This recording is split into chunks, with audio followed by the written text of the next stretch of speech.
안녕하세요. 저는 막장 드라마 같은 사건을 겪고 난 뒤 5년간의 결혼 생활을 쪽낸 40대 여자입니다. 저를 울고 웃게 만들었던 결혼 생활이 끝이 났는데 그 끝은 후련하기도 하고 또 허무하기도 하고 그렇네요. 저는 제과점을 운영하고 있습니다. 저희 부모님은 고향에서 평생 동안 제과점을 운영하셨어요. 고소한 빵 냄새를 평생 맡으며 자란 저는 운명처럼 대학에서 제과제빵 전공을 하고 제빵사가 되었습니다. 여러 유명 베이커리에서 일도 하고 경력도 쌓은 저는 고향으로 돌아와 부모님이 하시던 제과점을 물려받게 되었어요. 부모님은 저한테 물려주고 좀 쉬고 싶어 하셨기에 제가 본격적으로 맡아서 하게 된 것이죠. 저희 부모님도 실력 좋은 부부 제빵사로 원래 가게도 인기가 많긴 했지만 베이커리에도 트렌드가 있거든요. 저희 부모님의 빵들은 예전 스타일인데다 재료나 종류도 한정적이었죠. 단골 손님들은 많았지만 새로운 손님 유입도 잘 되지 않았고요. 저는 제가 맡은 이상 전반적으로 변화를 주기로 했고 더 크게 발전시키고 싶었습니다. 가게 인테리어도 바꾸고 확장도 하고 빵 메뉴들도 시그니처 빵 몇 가지 빼고는 리뉴얼을 전반적으로 다 했습니다. 커피도 판매를 하고요. 엄마 아빠가 평생 일궈오신 가게에 누가 되지 않게 최선을 다했고 그런 노력 덕분인지 꽤나 성공적으로 자리를 잡게 되었습니다. 제 남편은 원래 저희 매장에서 일하던 제빵사 중 한 명이었습니다. 같은 학교의 한 학년 선배이기도 하셨죠. 가게 세 단장 후 제 오픈을 했을 때 뽑았던 직원이었는데 뽑고 보니 같은 학교 선배시더라고요. 제가 사장이긴 하지만 그 남자는 저보다 한 살이 많고 또 학교 선배이기도 하잖아요. 그러면 아무리 사장이라고 해도 저를 좀 가볍게 대할 수도 있을 것 같은데 그 남자는 저를 진심으로 존중하고 사장님 대접도 깍듯하게 해주더라고요. 계속 고향에 남아서 제빵 일을 했던 본인과 달리 다른 지역의 유명한 베이커리에서 일을 하고 경력을 쌓은 제가 대단하다고도 했습니다. 솔직히 이런 쪽 일을 하면 여자인데다 나이가 좀 어리면 아무리 일을 잘해도 무시를 당할 때도 많았는데요. 그 남자는 제 경력과 수상 이력, 제 일에 대한 지향점과 비전 등에 대해서 늘 대단하다, 멋지다, 훌륭하다 라고 붙돋아주는 사람이었습니다.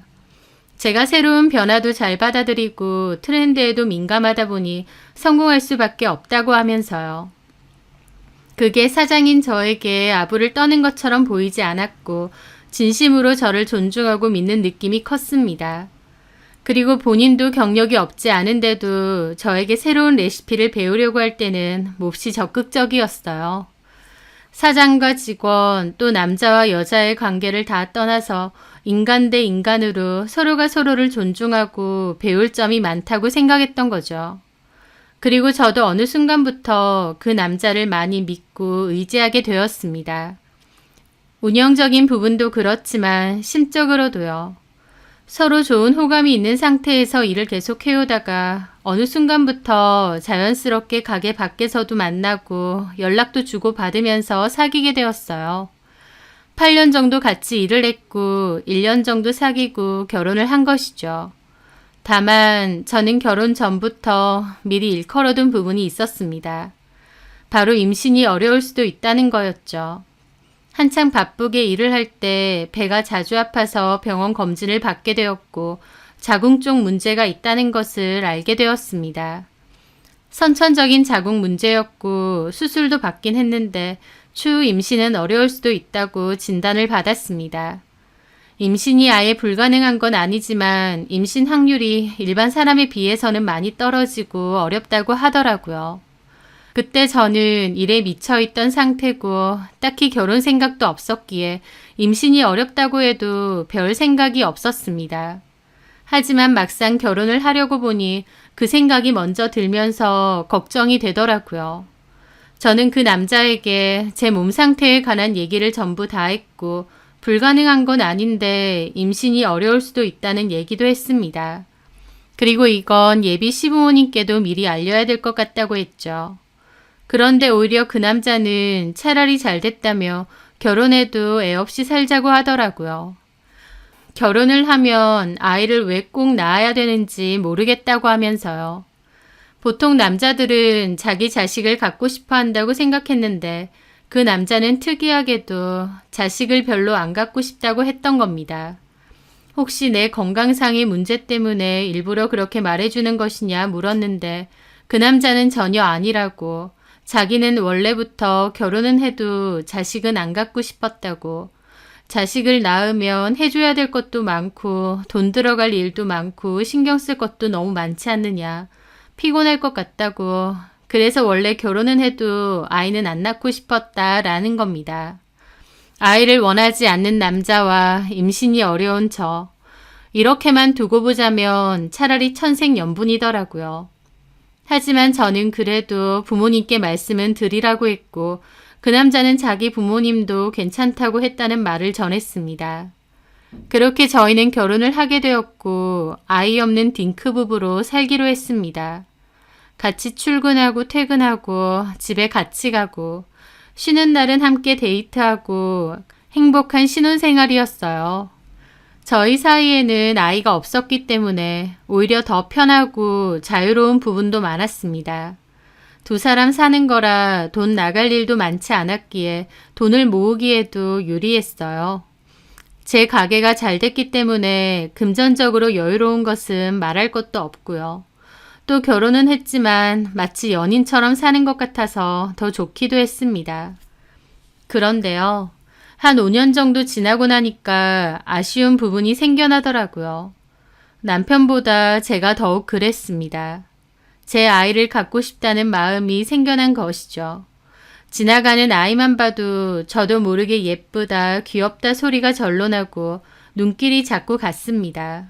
부러운 마음도 들고요. 또 우리 부부 사이에 아이가 있었다면 어땠을까라는 생각도 이따금씩 들었어요. 제가 이런 얘기를 하면 남편은 에이, 애 있으면 힘들어. 쉬지도 못하고 없는 게 속 편한 거야. 라고 했습니다. 남편이야 확신의 딩크니까 아이는 없어도 된다고 하는 거겠지만 엄밀히 말하면 저는 임신이 힘든 상황인 거지 아이를 안 갖고 싶은 건 아니었으니까요. 내 자식이 있으면 참 예쁘고 행복하겠다. 힘들어도 엄마 노릇 잘 해볼 수 있는데 라는 아쉬움이 자꾸 들었죠. 사람은 누구나 가보지 못한 길을 아쉬워한다고 아이가 없다 보니 저는 그런 생각이 좀 들었던 것 같아요.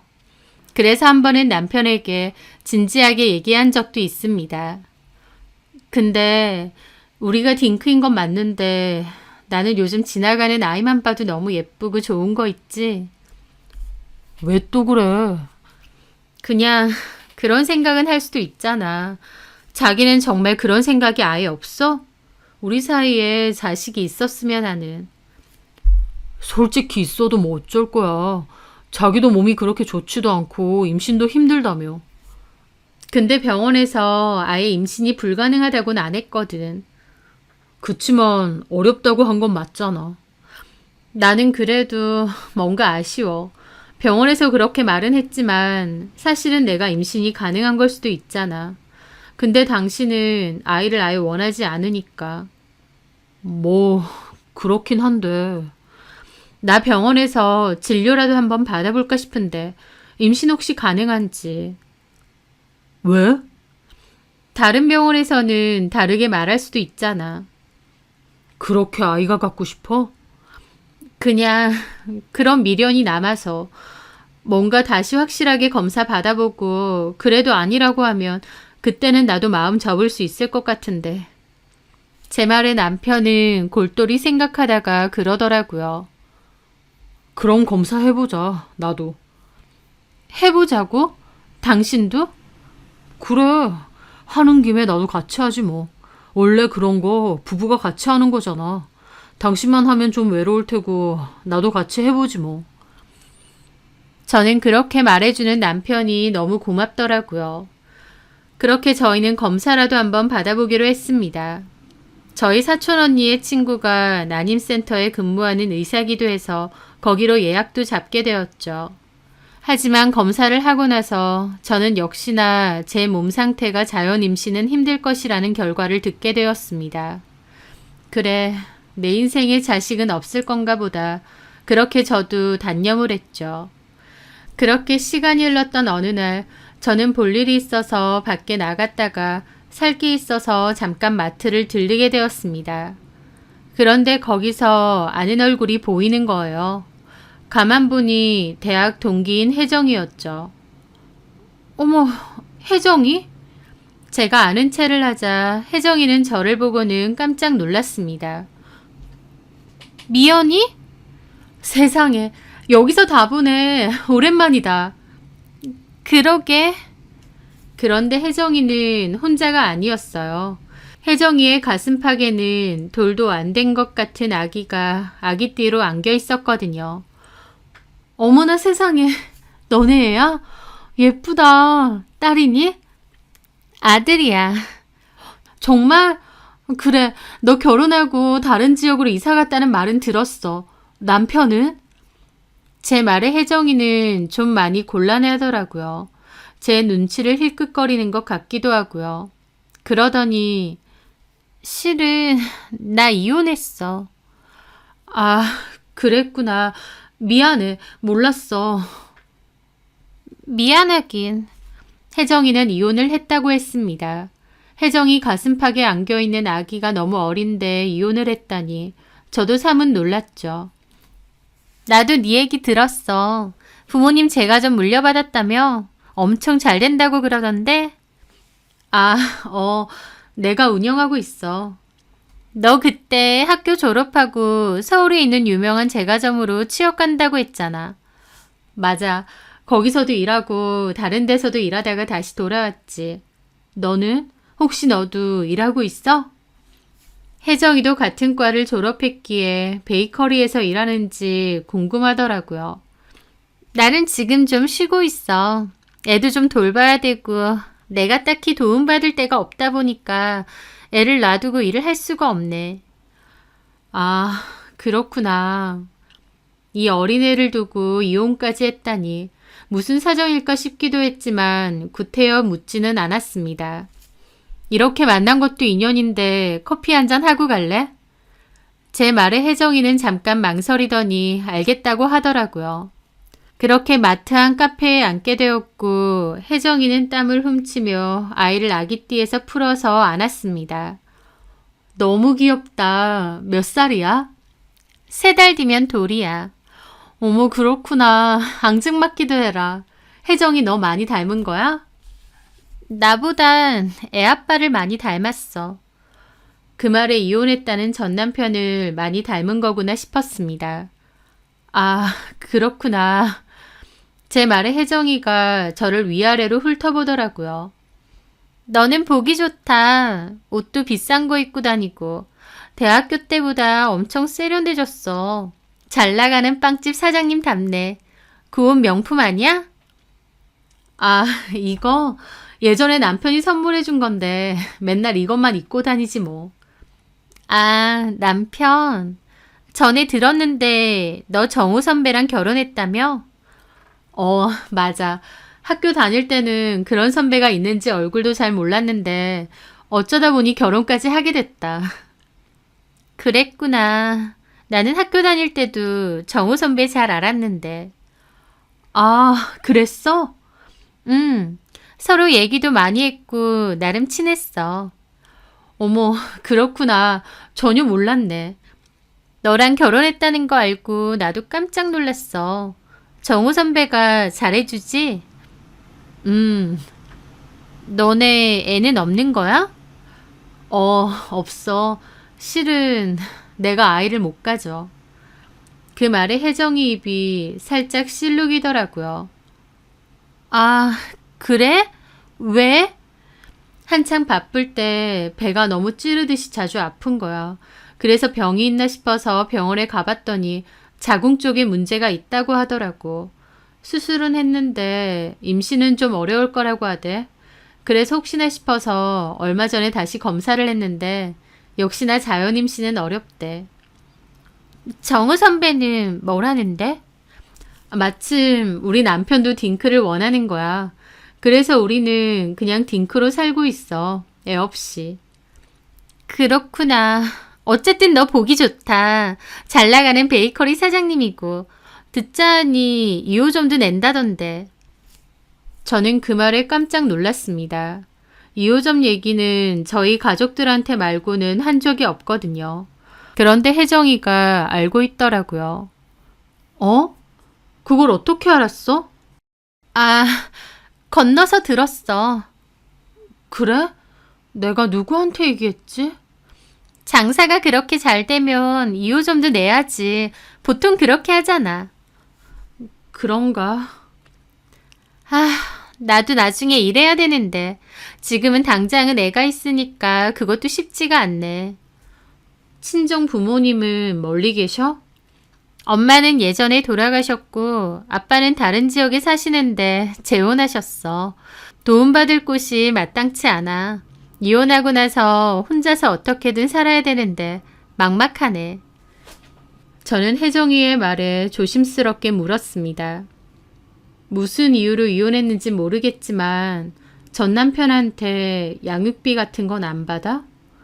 양육비라는 말에 혜정이는 제대로 대답을 하지 않고 어물쩡했습니다. 못 받지 뭐. 그걸 안 주면 돼? 법적으로 정해져 있는데.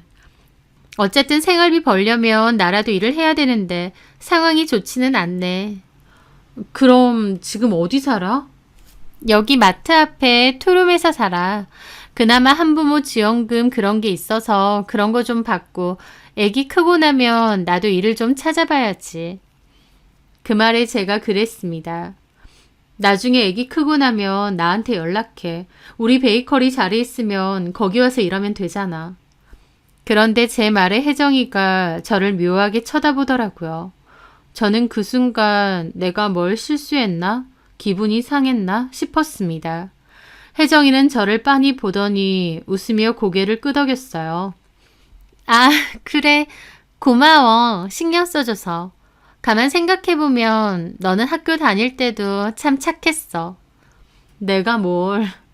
주변에 친구들도 많고 성격도 좋고 성공하고 싶은 욕심도 컸고 솔직히 나는 그냥 기술이 있으면 먹고 사는데 좋을 것 같아서 제과제빵 전공한 것 뿐이지 빵 만드는데 크게 관심 있는 건 아니었거든. 그래도 학교 다닐 땐 너도 잘했잖아. 나중에 일자리 구할 때 나한테 연락 줘. 참, 번호 좀 찍어줄래? 저는 혜정이에게 폰을 건넸고 혜정이도 번호를 찍어주더라고요. 저는 장본 게 별로 없었고 혜정이는 장본 게 제법 많았습니다. 아이도 안고 있는데 들고 가기엔 무거울 것 같아서 제가 좀 들어주었죠. 마트에서 그리 멀지 않은 곳에 골목에 있는 투룸 빌라더라고요. 여기야. 짐 들어줘서 고마워. 뭘, 또 연락하자. 저는 혜정이의 품 안에서 잠들어 있는 아이도 봤습니다. 이름이 정민이라고 했지? 아, 이쁘다. 정민이 안녕. 저는 그렇게 자는 아이에게도 인사를 하고 복도 끝 공동 현관문으로 나서려고 했습니다. 그런데 누군가 문을 닫으려던 혜정이를 부르더라고요. 이봐요, 애기 엄마! 저도 돌아보니까 계단에서 내려온 집주인이 다급하게 혜정이 집 문을 잡더라고요. 아, 저번 달 월세를 아직까지 안 넣으면 어떡해요? 죄송합니다. 이번 주 안까진 넣을게요. 왜 그렇게 매번 돈을 밀려? 내가 매번 달라고 독촉을 해야 돼요? 이런 식이면 곤란해. 애기 아빠한테 얘기 안 했어요? 아, 죄송해요. 바로 넣을게요. 조금만 기다려주세요. 아휴, 정말. 그리고 연락 좀 제깍제깍 받고. 왜 사람을 빚쟁이처럼 만들어? 죄송합니다. 혜정이는 연신 죄송하다고 하더라고요. 저는 그 모습을 보다가 혜정이가 무안할까봐 모른 척하고 그냥 나갔습니다. 그때 이후로 혜정이가 자꾸 떠오르더라고요. 이혼하고 혼자서 힘들게 살고 있는 그 모습이 마음에 걸렸습니다. 아이도 어린데 도움받을 곳도 없고 전 남편은 양육비도 제대로 안 준다고 그러고 모른 척 하기에는 계속 신경이 쓰이더라고요. 그 후 저는 백화점에서 아이 옷이랑 아이 간식을 좀 샀어요. 그리고 혜정이에게 연락했습니다. 요 근방에 왔는데 혹시 괜찮으면 가도 되겠느냐고요.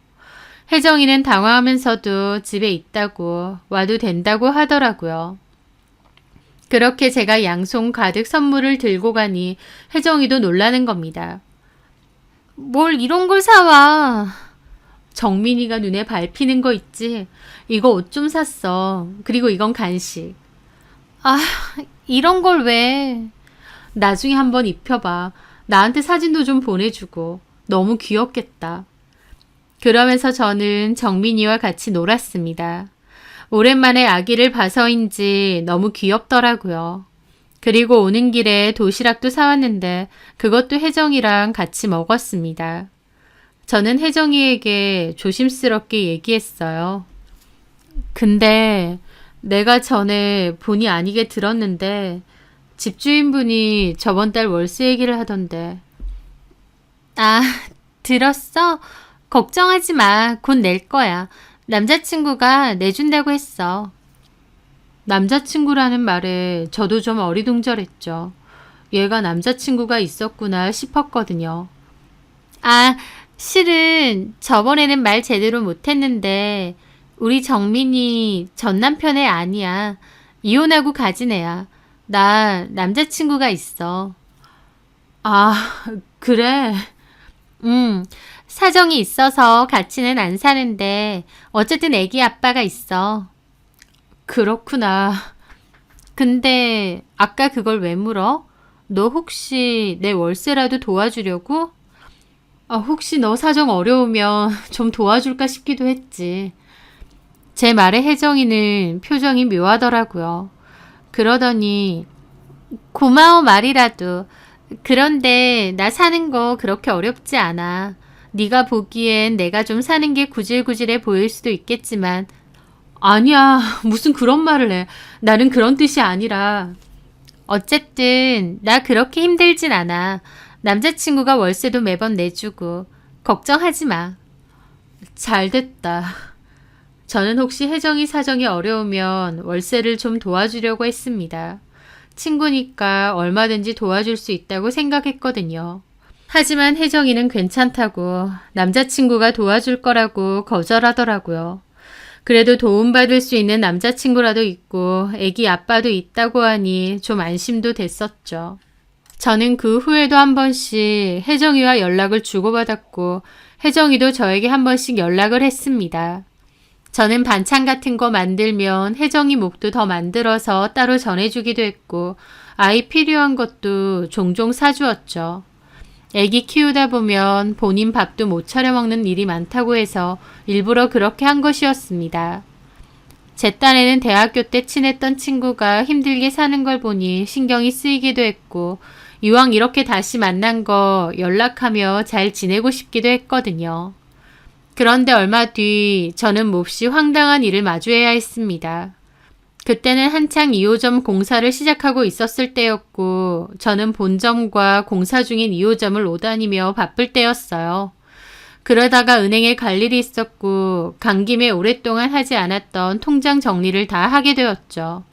제 거 하는 김에 남편 명의의 통장들도 다 들고 가게 되었습니다. 그런데요. 남편 통장을 정리하다가 남편이 정기적으로 60만 원을 어떤 곳에 이체했다는 것을 알게 되었습니다. 날짜는 규칙적이지 않았지만 60만 원이라는 금액은 똑같더라고요. 게다가 받는 사람의 이름 때문에 저는 멈칫할 수밖에 없었습니다. 왜냐면 받는 사람의 이름이 조혜정이라고 되어 있었거든요.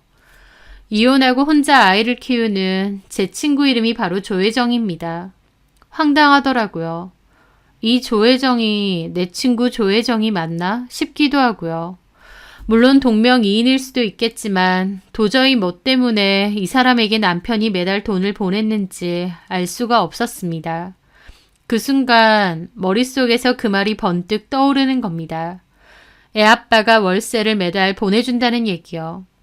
설마 싶더라고요. 그리고 혜정이는 원래 저희 남편을 알고 있었다는 얘기도 떠올랐습니다. 머릿속에서는 설마 하는 생각이 가득 찼어요. 저는 오랜 고민 끝에 남편 폰을 한번 뒤져보기로 했습니다. 결혼하고 나서 처음이었죠. 남편이 잠든 틈을 타 남편 폰을 빼돌렸고 혜정이의 번호를 검색해봤어요. 그랬더니 바로 저장된 이름이 뜨는데 저장명이 혜정이가 아니라 정민이로 뜨는 겁니다. 정민이는 혜정이의 아들이었죠. 황당한 기분으로 둘의 통화 내역을 살펴보니 최소 2, 3일에 한 번은 통화를 했더라고요. 게다가 카톡을 주고받은 내용도 있었습니다. 오빠, 정민이가 아빠 보고 싶대. 언제 올 수 있어? 이번 주는 좀 힘들 것 같은데 2호점 준비로 바쁘거든. 너무 슬프다. 미안해. 바쁜 거 끝나면 자기 좋아하는 딸기 사들고 갈게. 오빠, 나 이번 달 월세가 또 밀렸어. 돈 좀 보내줘. 아, 깜빡했네. 알았어. 보낼게. 돈은 있는 거지? 있어. 매번 월세 달라고 해서 미안해. 미안하긴. 그런 소리 하지 마. 내가 그거라도 해야지. 나중에 오빠가 2호점 사장하면 그때 나 취업시켜줘. 거기서 일하게. 그래. 나 미연이 만났다는 거 얘기했지? 요즘도 연락해? 연락하지 마. 괜히 걸려. 나는 안 하고 싶은데 지가 자꾸 해. 반찬 준다고 하고 지네 가게에서 안 먹는 빵 갖다 주고 필요 없다는데도 자꾸 그래. 강미연, 나 이혼하고 혼자 애 키우고 산다 하니까 동정하는 것 같아 짜증나. 착한 척 하면서 나한테 우월감 느끼는 거지. 재수없어 진짜. 그냥 연락을 받지 마. 그러다가 들키기라도 하면 어떡해. 들키면 어쩔 수 없지 뭐. 우리 정민이 오빠애라고 말해버리지 뭐. 아직은 안 돼. 2호점 내 명의로 해준다고 했으니까 그것만 받고 좀 생각하자. 제발 그 전까진 일 만들지 마. 알았어. 기다릴게. 정민이 사진 보내줄까? 좀 보내줘. 보고 싶다. 그 카톡을 보고 저는 경악에 또 경악을 했습니다. 두 사람이 그렇고 그런 사이인 것도 놀랍지만 무엇보다 정민이가 제 남편의 애라는 것도 너무 놀랐습니다. 두 사람이 내연관계, 그것도 무려 애까지 있는 엄청난 관계라는 것을 두 눈으로 확인하고도 믿기지가 않는 거예요. 이게 말이 되나 싶고요. 게다가 더 큰 충격도 있었습니다. 혜정이가 카톡에서 어머님이라는 말을 자주 쓴 것이죠. 어머님이 정민이 사진 좀 보내달라 하셔서 보내드렸어. 한번 오신다고 하던데. 엄마도 많이 보고 싶으신가 봐. 어머님 모시고 한번 와. 정민이 보여드리게. 알았어. 대화 내용을 유추해보니 남편이 바람을 피우는 것을 시어머니도 알고 계신 듯 했습니다. 정말 경악 그 자체였죠. 제가 남편에게 속고 있는 게 몇 갠지 셀 수가 없을 정도였습니다. 남편이 나 몰래 바람을 피웠다는 것, 그 상대가 내 대학교 동기인 혜정이라는 것, 정민이를 내 남편 애라고 하는 것, 거기다가 시어머니까지 이 모든 사실을 알고 있는 것, 이 엄청난 사실들을 받아들여야 되는데 머리가 다 어질어질했죠. 도대체 두 인간이 언제부터 만난 건지 가늠도 되지 않았습니다. 꿈인가 생신가 싶은 심정이었고 믿기지가 않아서 그 둘의 카톡을 읽고 또 읽었습니다.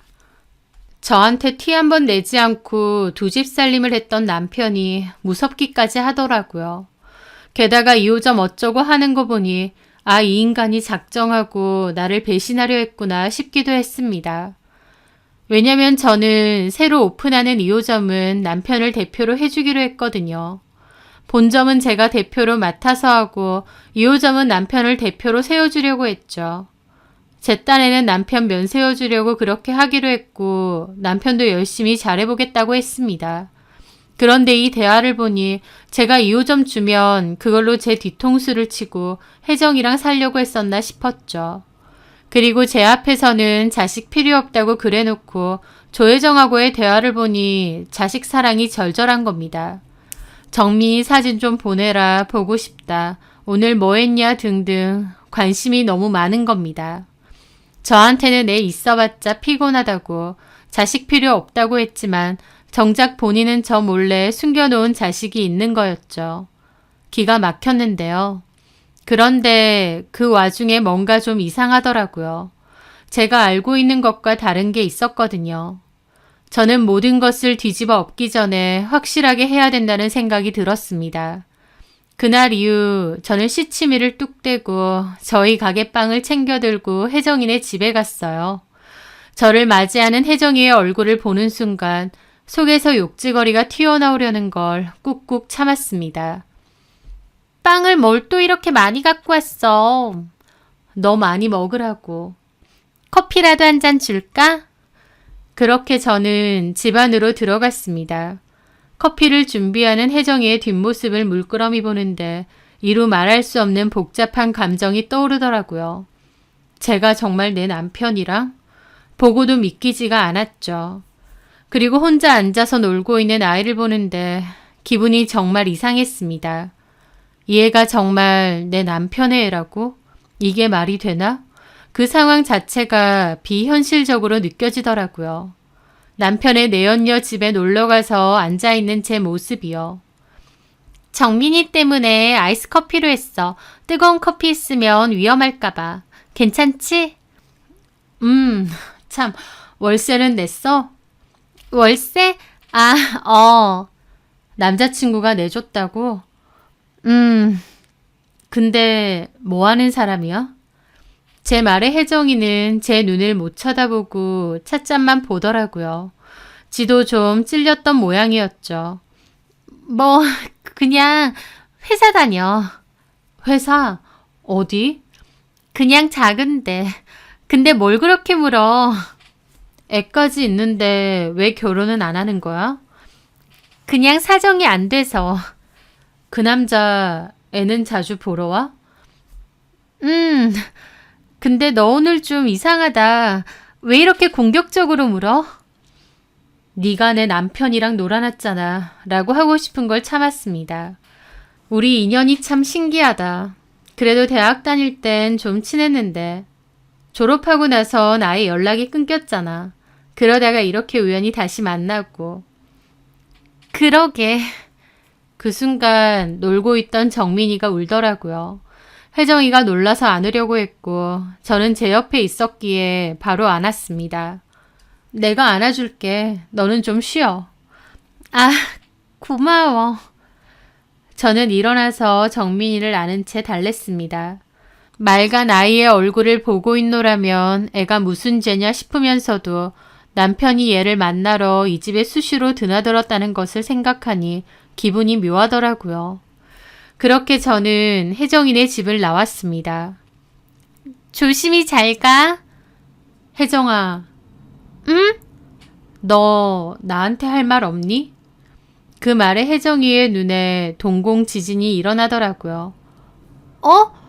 뭐가? 나한테 뭐 할 말 없느냐고. 그러니까 뭐가. 떠보지 말고 그냥 얘기해. 저는 그냥 웃었습니다. 아니다. 갈게. 애기 잘 때 너도 좀 쉬어라. 그렇게 저는 그곳을 벗어났습니다. 뒤통수에선 혜정이가 저를 쳐다보고 있는 시선이 느껴지더라고요. 그렇게 일주일 후 남편은 동창 모임이 있다고 일찍 가게를 떠났어요. 저는 남편과는 시간차를 두고 가게에서 나왔습니다. 그리고 곧장 시댁으로 향했어요. 그날은 제가 모조리 엎으려고 결심한 날이었거든요. 제가 연락도 없이 갑자기 집에 오니 몹시 놀라시더라고요. 미연아, 네가 어쩐 일이니? 정호는? 저는 어머님 얼굴을 가만히 봤습니다. 아무렇지 않은 얼굴로 나를 속이고 있었다는 게 참 기가 막혔죠. 어머님, 저랑 같이 가실 때가 있는데요. 어딜? 어디긴요. 조혜정 집이죠. 조혜정 누군 줄 아시죠? 그 말에 어머님, 어머 하고 놀라시는 겁니다. 다 알고 있었니? 네, 남편도 그리로 간 것 같은데 저랑 같이 가시죠. 단판을 좀 지어야 될 것 같은데요. 예, 미연아, 잠깐만 있어봐라. 일단 우리끼리 먼저 얘기를. 무슨 얘기요? 어떻게 어머니까지 이러실 수 있으세요? 그 여자네 집도 찾아가고 애도 봤다면서요. 제 말에 어머님 아무 말도 못하시고 있더라고요. 제가 얼마나 기막힌 심정인지 아세요? 조혜정, 제 대학교 친구예요. 그런데 정호 씨랑 바람났대요. 게다가 어머님도 알고 있고. 이게 말이 되나요? 어떻게 어머님까지 이러실 수 있어요? 아예가 있다잖아. 어떻게 그럼? 어쨌든 내 손주라는데 안 밟히냐고. 나도 처음에 정호가 그 얘기를 하는데 미친놈이라고 욕을 했다. 내 아들이지만 너 제정신 아니라고 아주 후두려 팼어. 미연이가 알면 어쩌려고 그러냐고. 내가 속이 아주 뒤집어졌다. 그런데요? 아니 근데 애가 있다는 거야. 처음에는 골치가 아팠지. 그냥 바람난 거면 정리하라고 말하려고 했어. 아니 근데 애까지 있다는 거야. 너 모르게 내가 어떻게든 수습하려고 했어. 그래서 걔집도 찾아간 거다. 근데 막상 갔더니 우리 정호 아들이라고 내 눈앞에 들이미는데 마음 약해지더라고. 너네 딩크 부분지 뭔지 애 없이 살기로 했다고 했을 때 우리도 그러라고 했지. 하지만 진짜 마음이 그랬겠니? 당연히 손주 보고 싶지. 근데 너네 부담 줄까봐 암소리 안 했다. 그런데 뻔히 정호 자식이라고 눈앞에 들이미는데 손주라고 생각하니 나도 마음이 달라지더라고. 눈에 계속 밟히고 보고 싶고. 너한테 죄 짓는 건 알겠는데 나도 이러면 안 되는 거 아는데 어쩔 수가 없었어. 어머님, 아무리 그래도 이건 아니죠. 어떻게 다 짜고 저를 속일 수가 있으세요? 내 입장 대봐라. 마냥 모른 척 할 수가 없다. 기가 막혔습니다. 시부모님은 저희가 아이를 안 가진다는 것을 이해해 주신다고 했지만 사실은 굉장히 아쉬우셨던 거예요. 그러다가 조혜정이 제 남편의 애를 낳았다고 하니 그리로 마음이 홀라당 가버린 거죠. 저는 참담한 기분으로 말했습니다. 일단 저랑 가세요. 가서 단판을 지어야 될 것 같아요. 나까지? 당연하죠, 어머님. 어머님도 이 일에 포함이세요. 아휴, 네가 애만 가졌어도 내가 이러지 않았지. 하면서 은근하게 제 탓까지 하시더라고요. 저는 아무 말 안 하고 나가서 차에 시동 걸었습니다. 어머님도 죽을 상을 하고 따라와서 차에 올라타시더라고요. 그렇게 저는 곧장 조혜정 집으로 향했고 초인종을 눌렀습니다. 대답이 없더라고요. 다 알고 왔으니 문 열어. 여기 어머님도 와 계셔. 그 말에 잠시 뒤 남편이 파랗게 질린 얼굴로 문을 여는 겁니다. 여보. 남편이 막상 조혜정 집에서 나오니 속이 통째로 뒤집히는 기분이 들었습니다. 일단 들어가. 그렇게 저와 어머님은 들어갔습니다. 조혜정도 놀란 얼굴로 쳐다보고 있더라고요. 저는 남편과 조혜정을 번갈아 쳐다봤습니다. 기가 막혀 말이 안 나온다. 내가 살면서 이런 일을 겪을 줄은 몰랐네. 여보. 내가 지금 당신 때려도 할 말 없겠지? 저는 그 앞에서 남편 싸다기를 때렸습니다. 어머님도 소리는 지르셨지만 저지른 죄가 있으니 말리지도 못하시더라고요. 그런데 조혜정이 야 그만해. 정민이도 다 보잖아. 애 앞에서 이게 무슨 짓이니? 라는 겁니다. 그 말에 기가 막히더라고요. 너도 맞을래? 뭐라고? 친구 남편하고 놀아나서 애까지 낳은 주제에 무슨 할 말이 있어서 떽떽거리고 있니? 네가 인간이야? 제 말에 혜정이는 아무 말 못하더라고요. 나는 그것도 모르고 너 도와주려고 그랬는데. 누가 도와달래? 사람 동정하는 것도 아니고 네 도움 따위 필요 없거든? 아, 그러셔. 그래서 내 도움은 필요 없고 내 남편한테는 도움을 받으셨어. 저는 남편에게 말했습니다. 당신이 자리에서 결정해. 나야 얘야. 어? 지금 바로 결정하라고. 남편은 한장스러운 얼굴이더라고요. 그 순간 혜정이가 남편을 붙잡았습니다. 오빠, 우리 정민이 생각해. 정민이, 미연이 쟤는 오빠 없어도 잘 먹고 잘 살아. 근데 나는 아니야. 나랑 우리 정민이는 오빠 없으면 죽어. 알잖아. 오빠, 우리 정민이 좀 봐. 응? 하면서 울고불고 매달리는데 진짜 눈 뜨고는 못 보겠더라고요. 전 남편도 괴로운 척을 혼자 다 하고 있는데 지켜보는 저는 아주 연병을 한다 싶었죠. 남편은 아무런 대답도 못하고 제 눈치만 보더라고요. 대답을 못한다는 것 자체가 이미 조혜정을 선택한 게 아니겠어요? 그래서 제가 그랬습니다. 오케이, 알겠어. 너 조혜정이랑 살아. 내가 이혼해 줄 테니까. 제 말에 남편도 놀랐습니다. 아니, 여보, 이러지 말고 우리 대화를. 너랑 나랑 무슨 대화가 필요해? 너 없으면 죽겠다는 조혜정이랑 아들 키우면서 살아. 어머님도 그게 좋으시죠? 손주가 눈에 밟히신다면서요. 제 물음에 어머님도 꿀먹은 벙어리 마냥 아무 말도 못 하시더군요. 지금 집, 내 집이니까 당신 짐 싹 뺄게. 미룰 것도 없이 협의혼하는 걸로 바로 처리하자. 이혼은 협의로 하면 될 거고 위자료 소송은 너랑 조혜정한테 둘 다 할 거야. 이제 정리됐지? 저는 그렇게 말했습니다. 셋 다 아무 말 못하고 있더라고요. 그렇게 저는 나가려다가 그랬습니다. 그냥 모른 척 할까 하다가 내가 너무 약이 올라서 안 되겠네. 야, 박정호. 어? 내가 너한테 해줄 얘기가 좀 있거든? 잠깐만. 저는 가방에서 폰을 꺼내 전화를 걸었습니다. 안녕하세요, 언니. 아까 낮에 전화드렸던 미연이요. 그때 검사 결과 얘기해 주셨잖아요. 그거 남편 검사 결과만 다시 얘기해 주시겠어요? 저는 난임 검사를 받았던 저희 담당 선생님에게 따로 전화를 걸었습니다. 저희 사촌 언니의 친구라는 분이요. 그리고 저는 모두 다 들을 수 있게끔 스피커폰으로 전화를 했습니다. 네, 미연 씨. 그때 남편분이 박정우 씨였고 두 분 같이 검사 받으셨잖아요. 미연 씨도 임신 기능에 문제가 있으신 건 맞는데 남편분인 박정우 씨도 정자 기능에 문제가 큽니다. 극희소 정자증과 기형 정자증이 같이 있으시거든요. 그 말에 남편과 어머님이 어리둥절한 표정을 짓고 있더라고요. 자연 임신은 어려운 상태라 그거죠. 아무래도 이런 경우는 자연 임신이 좀 어려워서 시험관 시술을 하셔야 됩니다. 네, 감사합니다. 다음에 제가 다시 전화드릴게요. 그렇게 저는 전화를 끊었습니다. 제가 한 번만 병원에 가서 검사를 해보자고 했을 때 남편도 같이 가서 검사를 받았어요. 그때 제 결과와 남편 결과를 저만 혼자 들었습니다.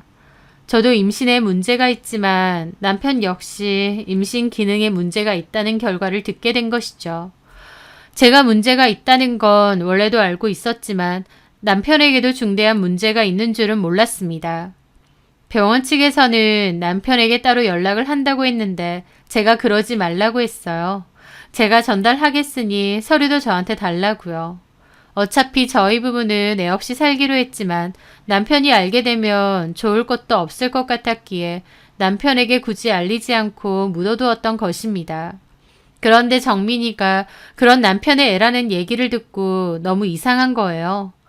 남편은 자연 임신이 어려운 상태라고 했으니까요. 물론 불가능한 건 아니기 때문에 남편 애일 수도 있었겠죠.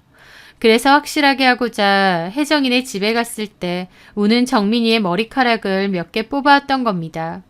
그리고 친자 검사를 따로 진행해 봤는데 남편과 정민이의 검사 결과는 친자 불일치로 나왔습니다. 한마디로 정민이는 제 남편 애도 아니었던 거예요. 그 결과지를 보는데 너무 기가 막혀 웃기기도 하고 혜정이가 소름 끼치기도 하고 남편이 너무 어리석기도 하고 수많은 감정이 들더라고요. 하여튼 그 결과지도 챙겨왔고 남편과 어머님 앞에 내려놓았습니다.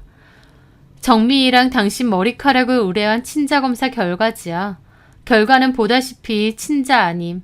정민이 당신 아들도 아니야. 혜정이도 넋이 나간 얼굴이더라고요. 최소한 애엄마인 혜정이는 정민이가 제 남편의 애가 아니라는 걸 알고 있었을 겁니다.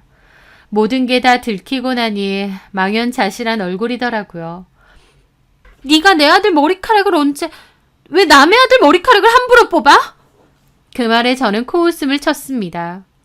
야, 지금 이상하게 그게 중요하니? 그거 신경 쓸 때가 아닌 것 같은데? 어머님과 남편 둘 다 넋이 나가서 결과지를 보더라고요. 그러니까 정민이가 정호 네 애가 아니라는 거야? 그런가 봐요. 혜정아, 너 이게 어떻게 된 거야? 어디 설명 좀 해봐라. 이게 다 뭔 소리니? 그럴 리가 없어요. 어머니, 정민이는 정호 씨 얘기 맞아요. 엄마인 제가 알죠. 미연이가 뭔가 조작한 것 같아요. 내가 시간이 남아도니? 그걸 조작하고 있게? 네가 딴 놈이랑 놀아서 낳은 애를 내 남편 애라고 속여놓고 왜 나한테 그래? 근데 상관없어. 정민이가 이 남자 애든 말든 나는 이 남자 버릴 거야. 네가 실컷 가져. 이젠 다 필요 없거든. 그렇게 저는 나가려는데 남편이 저를 붙잡는 겁니다. 여보, 잠깐만. 나 너무 혼란스러워. 우리 잠깐 시간을 갖고. 저는 남편을 확 뿌리쳤습니다. 아니, 너는 아까 아니야 조혜정이나 선택하라고 했을 때 그 순간조차도 망설였어. 나도 이제 너 같은 인간 필요 없어. 그거야 정민이가 내 아들인 줄 알았으니까. 그래, 너도 속았겠지. 근데 그렇다고 너랑 조혜정이랑 안 놀아난 것도 아니잖아? 둘이 대화보니까 2호점 내가 너한테 주면 그걸로 내 뒤통수 때리려고 했더라. 아니야, 그렇지 않아. 절대 아니야. 진짜 징그럽고 무섭다. 끝내줄 테니까 조혜정이랑 잘 살아봐. 애 키우면서. 물론 네 애는 아니겠지만 그래도 애 아빠라 생각하고 잘 키워봐. 그렇게 저는 나가려고 문을 여는데 어머님이 얼굴이 시뻘개진 채로 조혜정 머리통을 후려 갈기는 겁니다. 야 이년아, 네가 누구 인생 말아먹으려고 작정했어? 정호 애 아니잖아. 아니에요 어머니, 정호 오빠 애 맞아요. 결과지가 있는데 어디서 거짓말이야. 끝까지. 아이고 이게 다 뭔 짓이냐. 어머님 주저앉아 우시고 그 바람에 아이도 자지러지게 울고 조혜정도 울고불고 끝까지 변명하더라고요. 아니에요. 뭔가 잘못된 것 같아요. 어머님은 조혜정 밀치고 저에게 달려오셨습니다. 미연아, 한 번만 봐줘라. 이 여우 같은 년한테 나랑 우리 정호가 다 놀아놨어.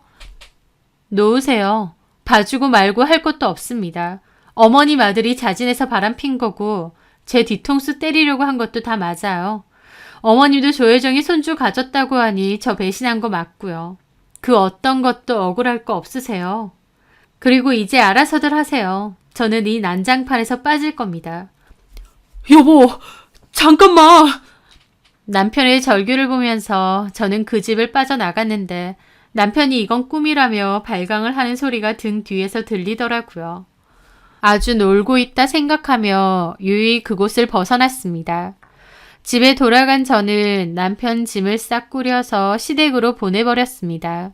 더불어 가게 안에 있던 남편의 짐도 싹 정리해서 버렸죠. 가게에서도 더 이상 남편의 자리는 없으니까요. 이혼 서류도 같이 보냈는데 남편은 도장 못 찍는다고 버티더라고요. 그러면 그냥 소송할 거라고 통보했습니다. 남편은 전화해서 울고불고 설명을 하더라고요. 조혜정이 어느 날 연락이 온 거야. 자기도 이혼하고 이 동네로 돌아왔는데 한번 볼 수 있느냐고.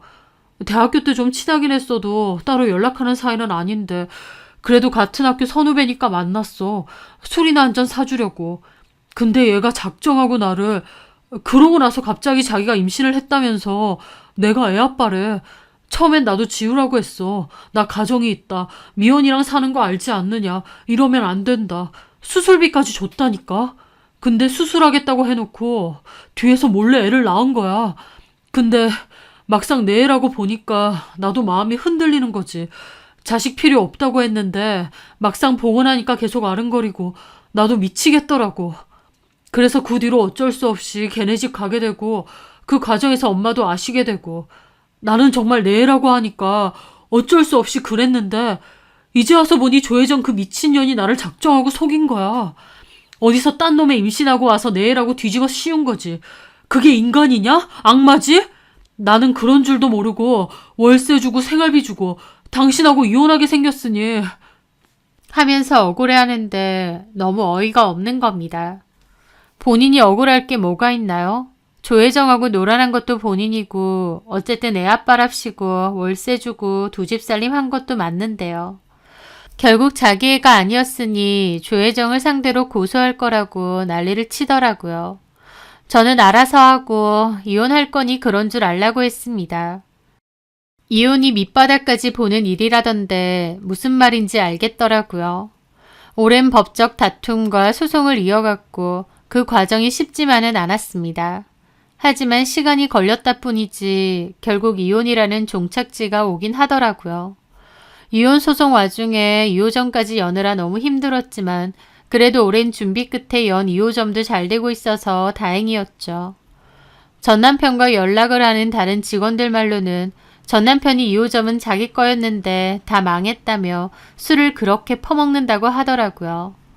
전 남편의 말 맞다나 2호점은 전적으로 남편 소유로 해주고 싶었는데 복을 발로 찬다는 게 바로 저의 전 남편을 두고 하는 말이 아닌가 싶습니다. 전 남편은 저와는 이혼 소송을 하면서도 조혜정을 상대로도 소송을 걸었다고 했어요. 조혜정 개털인데 소송 걸어봤자겠지만 하여튼 그 두 사람도 난리더라고요. 서로 눈 맞아서 바람 났으면서 이제 와서 서로 억울하네 어쩌네 하는 것도 너무 웃깁니다.